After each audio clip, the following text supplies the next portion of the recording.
नमस्ते। अहिले विश्वको तस्बिर हेर्दा मेरो आफ्नो अनुमानमा इतिहासमा दोस्रो पटक विश्वमा एउटा भयानक र व्यापक दायराको विभाजन सुरु भएको छ। मैले यो एउटा अर्थमा भनिरहेको छु, विश्वको पहिलो विभाजन सायद कहिल्यै पनि त्यो विभाजन नमेटिने गरी एउटा वर्गको मुद्दामा विश्वको विभाजन भयो। कार्ल मार्क्सको तपाईको थेसिसपछि हैन, जो कम्युनिस्ट घोषणापत्र निस्कियो र त्यसपछि उनले दास क्यापिटल लेखे हैन, एउटा पुँजीवादी अर्थतन्त्र र समाजवादी अर्थतन्त्रलाई लिएर जुन चाहिँ तपाईको पुस्तक प्रकाशन भयो। त्यसपछि संसारको इतिहासको धारा पहिलो पटक अब एकदमै नयाँ मोडतिर मोडियो र संसारको समाज कहिल्यै पनि नजुट्ने गरी दुईटा कित्तामा विभाजित भयो, अथवा उत्पीडक र उत्पीडित, शोषक र शोषित, अथवा शासक र शासित भन्ने मुद्दामा तपाईको विभाजन भयो।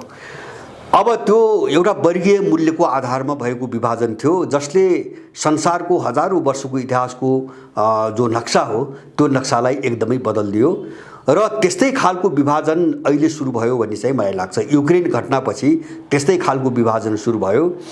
यो विभाजन हिजोको जस्तो सोभियत कालमा जो शीत युद्ध भनेर हामीले सुन्यौं, अब पश्चिमा र चाहिँ तपाईको रुसका बीचको जो तनाव को एउटा कथा हामीले पढ्यौं, अथवा पहिलो विश्वयुद्ध हामीले इतिहास पढ्यौं, दोस्रो विश्वयुद्धका इतिहास पढ्यौं, त्यो भन्दा धेरै भयानक र त्यो भन्दा धेरै चाहिँ विनाशकारी देखिँदैछ यो विश्वको ध्रुवीकरण। मैले दुई तीनटा कारणले यसको दूरगामी महत्त्व देख्छु। पहिलो कुरा त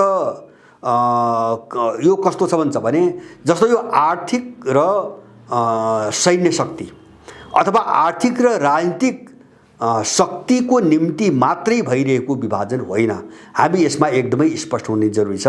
यो किन चाहिँ तपाईको गम्भीर छ भन्ने कुरालाई बुझ्नको निम्ति हामीले यसका केही आयामहरू ख्याल गर्नुपर्छ। अब यो विभाजन अब अवश्यम्भावी छ। मेरो आफ्नो हेराइमा यो विभाजन अब अवश्यम्भावी छ र विश्वले एउटा युगान्तकारी परिवर्तनको दिशामा कदम अगाडि बढाएको छ र मलाई लाग्छ गएको चाहिँ केही सय वर्ष यता जुन युग हामीले हेर्यौं, जुन युग हामीले देख्यौं, यो सदाको निम्ति अन्त्य हुँदैछ र संसारले एउटा नयाँ स्वरूपमा आफ्नो आकार ग्रहण गर्दैछ। अब त्यसका पछाडि केही खास कारणहरू छन्। यसो भन्नुका पछाडि खास केही कारणहरू छन्।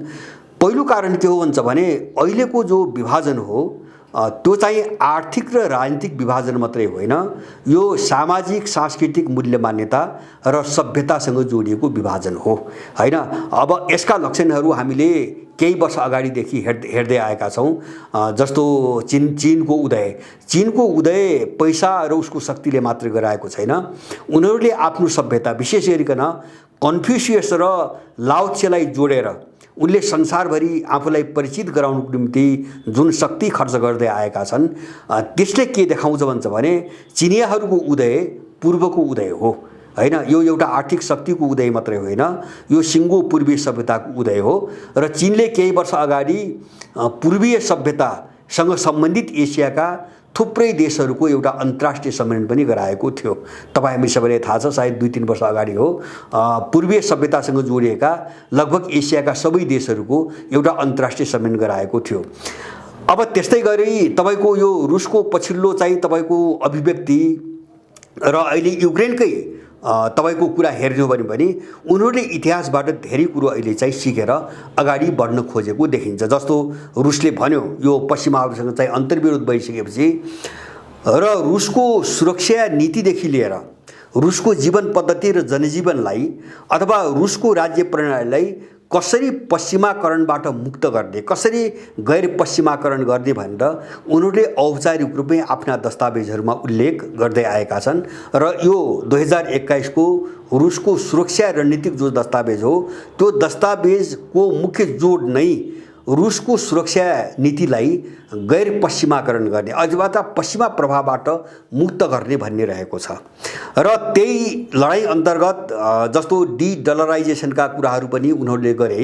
रुसले, चीनले आफूलाई डलरको प्रभावबाट कसरी मुक्त गर्ने अथवा चाहिँ अन्तर्राष्ट्रिय कारोबार डलरमा नगरेर कसरी चाहिँ आफ्ना मुद्राहरूलाई अगाडि बढाउने भन्ने निर्णय पनि गरे। त्यो निर्णयमा काम पनि अगाडि बढिरहेका छन्। त्यो मात्र हैन, त्यो इरानकै हेर्नुभयो भने पनि इरान अहिले के भन्छ भने सायद मलाई लाग्छ 7-8 महिना अगाडि इरानको रक्षा मन्त्रीको एउटा चाहिँ वक्तव्य सार्वजनिक भएको थियो। उनले के भनेका थिए भन्छ भने अहिले अमेरिका र इरानका बीचमा युद्ध भयो भने हामी जित्छौँ भनेका थिए र त्यसका पछाडि उनले केही गजबका कारण देखाएका थिए। उनले के भनेका थिए भन्छ भने हिजोको इरानको जो चाहिँ तपाईको मूल्य मान्यता अथवा चाहिँ शिक्षा प्रणाली अथवा प्रविधि विकास राजनीति जे थियो त्यो पश्चिमबाट प्रभावित थियो, त्यो पश्चिमाकरणको प्रभावमा थियो। तर अब इरान त्यो ठाउँमा छैन। अहिले इरानसँग जे छ सबै चिज त्यो इरानको आफ्नो मौलिक छ, त्यसमा इरानीपन छ। त्यसकारणले गर्दाखेरि पश्चिमाहरू अमेरिकनहरू इरानभित्र पसेर काहीँ पनि खेल्न सक्ने ठाउँ अहिले छैन। त्यसकारणले हामीसँगको महँगो अमेरिकालाई धेरै महँगो पर्नेवाला छ, युद्ध महँगो पर्नेवाला छ भन्ने कुरा उनले दाबी गरेका थिए। मैले भन्न खोजेको अब यो अहिले युक्रेनसँग जोडिएको चाहिँ अब उनीहरूले रुसीहरूले के सिके भन्छ भने जस्तो सोभियत युनियनको विघटनपछि हामी एकचोटि सरसर्ती पूर्वी युरोपको इतिहास हेरौँ। अमेरिकाले पूर्वी युरोपलाई तहस नहस पार्नको निम्ति धेरै ठुलो आक्रमण गर्यो। जस्तो चाहिँ तपाईँको के अरे चाहिँ लाटभिया, लिथुआनिया र चाहिँ इस्टोनियालाई तपाईँको नेटोमा सामेल गर्यो, नम्बर 1। र पूर्व के अरे सोभियत सङ्घबाट विघटन भएका अरू केही देशहरू जर्जिया लगायत केही देशहरूलाई चाहिँ तपाईँको जस्तो रोमानिया जस्ता देशहरूलाई चाहिँ नेटोमा सामेल गर्यो। त्यो मात्र हैन, यसको अर्को पाटो गजबको छ, उसले युगोस्लाभियामाथि आक्रमण गर्यो र युगोस्लाभियालाई 6 टुक्रा बनायो हैन। युगोस्लाभियालाई 6 टुक्रा बनायो। त्यस्तै उसले चेकोस्लोभाकियामाथि आक्रमण गर्यो। चेक गणराज्य र स्लोभाक गणराज्य दुईटा चाहिँ तपाईँको राज्य बनायो, दुईटा देश बनायो र बाँकी भएका देशहरूलाई नेटोमा सामेल गर्ने र त्यस्तै देशहरूलाई रुसका विरुद्धमा भड्काउने काम गर्यो। र अहिले तपाईँ हेर्नुहुन्छ भने जस्तो जेलेन्स्कीको उदयका पछाडि एउटा गहिरो कारण मैले देख्छु। मैले युगोस्लाभिया अथवा चेकोस्लोभाकिया अथवा चाहिँ पूर्वी युरोपका अरू देशहरूलाई नेटोमा संलग्न गर्ने र रुसलाई घेर्ने जो उनको रणनीति हो त्यसका पछाडिको कारण थियो सभ्यता। किन भन्छ भने यिनी सबै देशहरू जस्तो रुस भयो, युक्रेन भयो अथवा बाल्टिक गणराज्यहरू भए अथवा चाहिँ हिजोको युगोस्लाभियासँग जोडेका अहिलेका सबै 6 देशहरू भए अथवा हिजोको चेकोस्लोभाकिया भयो, तपाईँको जर्जिया भयो, यी सबै देशहरू कस्ता देश हुनुहुन्छ भने एउटै सभ्यताबाट बनेका देश हुन्। त्यो हो स्लाभिक सभ्यता, त्यो स्लाभ सभ्यता हो। स्लाभ सभ्यताले जन्माएका देशहरू हुन्। त्यसकारणले पश्चिमी युरोप र अमेरिकनहरूले त्यो सभ्यतालाई कसरी छिन्नभिन्न पार्ने उनले त्यहाँ निशाना बनाइकन पूर्वी युरोपमा सधैँभरि आफ्नो शक्ति लगाए, आफ्ना आँखा लगाए। त्यो रुसले राम्रोसँग अहिले बुझेको छ, राम्रोसँग रुसले बुझेको छ। जस्तो जेलेन्स्कीको चयन पनि कसरी भएको छ भन्छ भने हुन त यस्ता खालका बहस हुँदै जालान्। जस्तो जेलेन्स्की अमेरिकनहरूको यस्तो नाङ्गो पिठ्ठु यत्रो चाहिँ देशलाई बर्बाद पारेर अथवा चाहिँ तपाईँको त्यत्रो चाहिँ तपाईँको त्यहाँका नागरिकहरूलाई शरणार्थी बनाएर उनी त्यो हठमा किन अडिरहेका छन् भन्छ भने उनी चाहिँ अमेरिकाको एकदमै वफादार मान्छे हुन्। किन उनी यहुदी हुन् हैन। एउटा यहुदी हुनुको कारणले उनको बडो चलाकीपूर्वक चयन गरेर युक्रेन सङ्कट तपाईको निम्त्याइरहेको छ। अमेरिकाले युक्रेन सङ्कट निम्त्याएको पश्चिमाहरूले। त्यसकारण यसलाई रुसले बुझेको छ। जस्तो रुस यति निर्मम किन भयो त भन्छ भने उनले कसरी रुस मात्रै होइन एउटा देशको रूपमा रुसलाई कसरी छिन्नभिन्न पार्ने त्यो त रुसीहरूले भोगेकै छन् हैन। जस्तो सोभियत सङ्घको विघटनपछि पनि उनले रुसलाई छोडेनन्। उनले युक्रेन के अरे चाहिँ चेचेन्यामा 2 पटक युद्ध गराए। रुसबाट अलग्याउनुको निम्ति चेचेन चाहिँ राज्यमा चाहिँ तपाईँको 2 पटक चाहिँ तपाईँको भयानक युद्धहरू गराए। उनले चाहिँ 2008 मा जर्जियालाई उक्साएर रुसमाथि आक्रमण गर्न लगाए। यस्ता कामहरू त उनले गर्दै आएका थिए नै। त्यो मात्र होइन, एउटा स्लाभिक सभ्यताभित्र अन्तर्विरोध पैदा गर्ने र त्यहाँभित्र फुट ल्याउने र बिस्तारै आफ्नो सभ्यताको प्रभाव जमाउने र त्यो स्लाभिक सभ्यताको जो चाहिँ वर्चस्व हो पूर्वी युरोपमा, रुस लगायतको पूर्वी युरोपमा त्यसलाई समाप्त पार्ने एउटा डिजाइन अन्तर्गत उनीहरूले काम गर्दै आएका छन् भन्ने कुरा रुसले राम्रोसँग बुझेको छ। त्यसकारणले युक्रेन युद्धमा रुस एकदमै निर्मम छ, एकदमै निर्मम छ। त्यसकारणले मैले भने विश्वको अहिलेको जो ध्रुवीकरण, जो लडाईँ अगाडि बढ्यो, यसका पछाडिको एउटा कारण मूल्य मान्यता, संस्कृति र सभ्यतासँग जोडिएको छ। त्यसकारणले यो सामान्य ढङ्गले साम्य हुने सम्भावना मैले चाहिँ देख्दिनँ, नम्बर 1। नम्बर 2, अब यो विश्वको यो विभाजन किन अपरिहार्य छ भन्छ भने अब अहिले चीन, रुस र उनीहरूको सेरोफेरोमा रहेका जति पनि देशहरू छन् त्यो पश्चिमा जो विकासप्रति पूर्ण रूपमा अब निर्भर छैनन्। धेरै चिजहरू समानान्तर रूपमा उनीहरूले विकास गरिसकेका छन्। जस्तो उनीहरूको अब समानान्तर अर्थतन्त्र छ हैन, जो पश्चिमले तपाईको नाकाबन्दी लगाउने बित्तिकै सबै ढली जानुपर्ने स्थितिमा छैन। जो रुस हामीले देखिरहेका छौँ, यत्रो युरोप र अमेरिका सबैले नाकाबन्दी लगायो तर उसलाई केही पनि खलेको छैन, ऊ अगाडि बढिरहेको छ। आर्थिक रूपमा उनीहरू चाहिँ आत्मनिर्भर भएका छन्, राजनीतिक रूपमा उनीहरू एउटा ठुलो शक्तिको रूपमा स्थापित भएका छन्। अब चाहिँ अमेरिका र पश्चिमी युरोपले चाहेर मात्रै अन्तर्राष्ट्रिय राजनीतिमा केही गर्न सक्ने अवस्था छैन। त्यति मात्र होइन, प्राविधिक रूपमा पनि उनीहरू सक्षम भएका छन्। जस्तो तपाईको मिसाइल प्रविधि भयो, अन्तरिक्ष प्रविधि भयो, त्यति मात्रै होइन, जस्तो तपाईको बजारमा पनि उनीहरूको जस्तो आफ्नो फाइनेन्सियल, आफ्नो वित्तीय तपाईको प्रणालीको विकास भएको छ। जस्तो अहिले रुसलाई चाहिँ रुसका केही बैंकहरू र केही कारोबारीहरूलाई स्विफ्ट भन्ने जो युरोपियन संस्था हो, अब त्यहाँबाट अलग्याएपछि पनि रुसको तपाईको कारोबार रुकेन। किन भन्छ भने उनीहरूले आफ्ना समानान्तर एउटा नेटवर्किङहरूको पनि विकास गरेका छन्, प्रविधिको पनि विकास गरेका छन्। त्यसकारणले गर्दाखेरि पश्चिमसँग साह्रै काउरिएर अथवा खुम्चिएर बस्नुपर्ने हालतमा उनीहरू छैनन्। दोस्रो कुरा, अब तेस्रो चाहिँ यो विभाजन किन अपरिहार्य छ र अपरिहार्य मात्र होइन, यो विभाजनमा अब रुस र चीनको विजय सुनिश्चित मैले किन देख्छु भन्छ भने पश्चिमा ब्लक जो थियो त्यो चाहिँ अब विभाजित भइसकेको छ। त्यो फेरि हिजोको जस्तो एक ठाउँमा आउने कुनै पनि सम्भावना मैले देख्दिनँ। मैले किन देख्दिनँ त्यो सम्भावना भन्छ भने जस्तो अहिले जर्मनी र तपाईको फ्रान्सको पोजिसन एकदमै विपरीत छ, अमेरिकाको भन्दा एकदमै विपरीत छ। युले त अस्ति भर्खरै मात्र भन्यो कि हामीले रुसका विरुद्ध जति गर्नुपर्ने हो अधिकतम रूपमा त्यो गर्यौँ, योभन्दा अगाडि हामी बढ्न सक्दैनौँ भनेर युरोपियन युनियनले घोषणा गरि नै सक्यो। अब अमेरिकाले अरूलाई तानेर रुससँग कसरी युद्धमा भिडाउने भन्ने कोसिस गरिरहेको छ, तर ऊ असफल भइरहेको छ र असफल हुन्छ भन्ने मलाई लाग्छ। अब युरोपियनहरू पुरै सचेत छन्। अब यो युरोपियनहरू र तपाईको अमेरिकनहरूको बिचमा फाटो किन आयो हैन? अब फाटो किन आयो त भन्छ भने यो जो गठबन्धन हो हैन, युरो अमेरिकन जो गठबन्धन हो, त्यसका पछाडि कुनै मूल्य थिएन। हामीले यो कुरा बुझ्नुपर्छ, कुनै मूल्य थिएन। त्यो चाहिँ लुट्टको निम्ति एक अर्कालाई उपयोग गर्ने रणनीतिमा आधारित रहेर चाहिँ बनाइएको गठबन्धन थियो।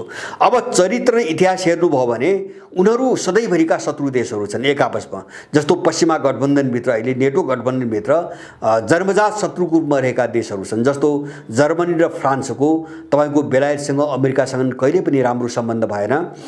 योभन्दा अगाडिका दुईटै विश्वयुद्धहरू जर्मनीका विरुद्धमै केन्द्रित थिए। सबभन्दा ठुलो नोक्सानी बेहोरेको देश जर्मनी हो, फ्रान्सले पनि त्यस्तै नोक्सानी बेहोर्यो। फ्रान्स र चाहिँ तपाईँको बेलायतको कहिले पनि मित्रता भएन, सधैँभरि शत्रुताको चाहिँ अवस्था रह्यो। अब तर यिनीहरू मिले। हिजो किन मिले त भन्दाखेरि एउटा कम्युनिजमको डर हैन, अक्टोबर क्रान्तिपछि रुसमा अक्टोबर क्रान्ति भएपछि जुन कम्युनिजमको एउटा डर भयो, सुरक्षाको कोणबाट उनीहरू मिले। दोस्रो चाहिँ तपाईको एकले अर्कालाई उपयोग गरेर संसार लुट्ने तपाईको उद्देश्यबाट चाहिँ उनीहरू एकजुट भए। त्यसकारणले मैले भन्न खोजेको त्यो गठबन्धन को चाहिँ जो जग हो, त्यो जगभित्र कुनै सिद्धान्त थिएन, कुनै नीति थिएन, कुनै मूल्यले काम गरेको छैन। त्यसकारणले जब अहिले अन्तर्विरोध बढ्यो, विश्वव्यापी रूपमा अन्तर्विरोध विस्तार हुन थाल्यो, त्यसपछि त्यो गठबन्धनभित्र पनि एउटा ठुलो अन्तर्विरोध पैदा हुन थाल्यो र यो अन्तर्विरोधले अब उनीहरू हिजोको अवस्थामा फर्कने र फेरि रुसमाथि वर्चस्व कायम गर्ने, अथवा रुस भन्नुको अर्थ मैले त्यसको वरिपरि मैले चीन पनि देख्छु, अथवा इरान पनि देख्छु, भेनेजुएला पनि देख्छु, उत्तर कोरिया पनि देख्छु। त्यो मात्र होइन, अहिले चाहिँ तपाईको युक्रेनको सङ्कटपछिको तस्बिर हेर्नुभयो भने जुन देशहरू अहिले पश्चिमाहरूको साथमा छन् भन्ने हामीले मान्दै आएका थियौँ, तीमध्ये धेरैजसोले ती नेटोमा हुन् वा बाहिर धेरैजसोले रुसमाथि पश्चिमाहरूले लगाएको जो आर्थिक प्रतिबन्ध हो त्यसलाई मान्न अस्वीकार गरिसकेका छन् खुला रूपमा। जस्तो मेक्सिको एउटा उदाहरण हो, इन्डिया दोस्रो उदाहरण हो, ब्राजिल तेस्रो उदाहरण हो। यस्ता धेरै देशहरू छन् जसले पश्चिमाहरूको नाकाबन्दी स्वीकार गरेनन् अथवा रुससँग चाहिँ शत्रुता बढाउने दिशामा अगाडि जान चाहिँ तपाईको मन्जुर गरेनन्। अब एउटा ठुलो विघटन पश्चिमा ब्लकमा आइरहेको छ, अगाडि आइरहेको छ र अब यसले चाहिँ तपाईको एउटा ठुलो विभाजनलाई एउटा गन्तव्यसम्म पुर्याउने मैले चाहिँ सुनिश्चित देख्छु। र अर्को एउटा कारण जस्तो यो विश्व विभाजन अब व्यापक दायरामा अगाडि बढ्छ भने तेस्रो कारण मैले के देख्छु भन्छ भने विश्वमा युक्रेन सङ्कटपछि जो एउटा चाहिँ सन्तुलन शक्ति समीकरण र जो सन्तुलन हो त्यसमा भारी उथलपुथल आइसकेको छ हैन। आउने मात्रै होइन, त्यो आइ नै सकेको छ। त्यो कति चरको त्यो उथलपुथल कति व्यापक भयो त भन्छ भने यसको एउटा साह्रै राम्रो उदाहरण साउदी अरब र युएई संयुक्त अरब इमिरेट हुन्, जो सधैँभरि अमेरिकन पिठ्युको रूपमा चिनिए। तपाईँ हामीले चिन्दाखेरि जहिले पनि अमेरिकाले प्रयोग गर्दै आएका र अमेरिकाको निम्ति जे पनि गर्ने देशको रूपमा हामीले चिन्यौँ। तर त्यो दुईटा देशले यो युक्रेन सङ्कटपछि तेलको उत्पादन वृद्धि गर्नको निम्ति अमेरिकी राष्ट्रपतिले गरेको फोनलाई रिसिभ पनि गरेनन् हैन, फोनै उठाएनन् उनीहरूले, कुरै गर्न चाहेनन्। त्यति मात्र होइन, उनीहरूले फोन पनि फर्काएनन्। बरु यसको विपरीत के भयो भन्छ भने संयुक्त अरब इमिरेटले चीनसँग के अरे साउदी अरेबियाले चीनसँग चाहिँ 10 अरब डलर भन्दा बढीको तेलको सौदाबाजी गर्यो। अहिले भर्खरै तेलको सौदाबाजीको गर्यो।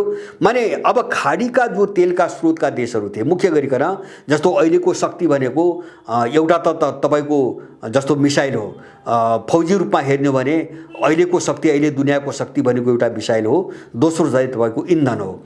अब यो हतियार चाहिँ तपाईको हतियारको शक्तिमा अब पश्चिमाहरू र अथवा चाहिँ त्यसको विरोधी जो किता छ रुसले, उनीहरू कुन पोजिसनमा छन् भन्ने कुरा युक्रेन सङ्कटले छर्लङ्ग पारिसकेको छ। र बाँकी रह्यो इन्धन। अब अर्थतन्त्रको मेरुदण्ड हो इन्धन। अब इन्धनबाट तपाईको अमेरिकनको हात कट्ने बित्तिकै अथवा खाडी क्षेत्र पश्चिमाहरूको हातबाट फुक्ने बित्तिकै मलाई लाग्छ उनीसँग भएको आधा सामर्थ्य जान्छ। जो शक्ति भन्थे उनीहरूले त्यसको आधा चाहिँ तपाईको हिस्सा उनको हातबाट बाहिर जान्छ र उनीहरू उठ्नै नसक्ने गरी तपाईको ढल्ने अवस्था पैदा भइरहेको छ। त्यसैले अहिले चाहिँ तपाईको जो बहस मैले भनिरहेको छु नि, जस्तो यस्तै खालको बहस एउटा विचारको क्षेत्रमा पनि चलिरहेको छ। अहिले मात्रै होइन, चीनसँग अलि पहिलेदेखि र अहिले पछिल्लो कालमा रुससँग जोडेर पश्चिमी युरोप र अमेरिकामा एउटा बहस चलिरहेको छ। त्यो बहस के हो भन्छ भने कुन राज्य प्रणाली ठिक हैन। जस्तो मान्छेले कोरोना सङ्कट हेरे, कसले कसरी म्यानेज गर्यो हैन, आफ्नो देशलाई अथवा विश्वलाई कसले कसरी व्यवस्थापन गर्यो। जस्तो कोरोनाबाट उत्पन्न भएको आर्थिक सङ्कट भयो हैन, को कसरी अगाडि बढ्यो, कसले कति बढी क्षति बेहोर्यो। अब त्यसपछि चाहिँ आम मान्छेहरूको सुरक्षाको कुरा भयो हैन। सबै कोणबाट हेर्दाखेरि एउटा बहस आएको छ। तपाईको जस्तो प्रजातन्त्र, पश्चिमी जगतले प्रजातन्त्र भन्छ, अथवा जो उनीहरूसँग चाहिँ सहमत हुँदैनन् त्यसलाई उनीहरू अधिनायकवादी भन्छन्। तर यो राज्य प्रणाली कुन ठिक, यो एउटा ठुलो बहस विश्वभरि अहिले सुरु भएको छ। यसको मापदण्ड के हो भन्ने बहस सुरु भएको छ। त्यसैले गर्दाखेरि अब यो जो ध्रुवीकरण हो, जो अहिले हामीले निमित्त कारण युक्रेन देख्यो, निमित्त कारणको रूपमा युक्रेन अगाडि आयो। युक्रेन सङ्कटको नाममा जुन ध्रुवीकरण भएको छ, ध्रुवीकरण बहुआयामिक ढङ्गले अगाडि बढिरहेको छ, यो भयानक छ, यो धेरै गहिरो छ र यो धेरै व्यापक छ। त्यसकारणले मैले अघि नै भने कार्ल मार्क्सको थेस दर्शनपछि हैन, जो वर्गीय मूल्यमा आधारित भएर उनले एउटा विचारको दर्शनको विकास गरे, त्यसपछि नै युक्रेन सङ्कटको नाममा अगाडि बढिरहेको जो ध्रुवीकरण छ, यो नै संसारको सबभन्दा भयानक ध्रुवीकरण हुन्छ।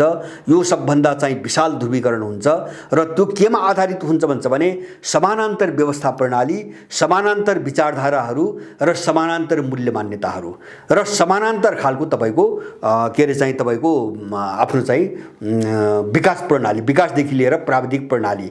अब एक खालले चाहिँ दुईटा विश्वका आफ्ना व्यवस्था हैन, दुईटा विश्वका आफ्ना प्रणाली, विश्वका आफ्नै खालका मूल्य मान्यताहरू अथवा सारमा भन्नुहुन्छ भने मैले पहिलेदेखि भन्दै आएको छु, मैले 10 वर्षदेखि के भन्दै आएको छु भन्छ भने विश्वको अहिलेको जो ध्रुवीकरणको सिम्टम लक्षण अगाडि बढिरहेको छ त्यो त्रिआयामिक छ।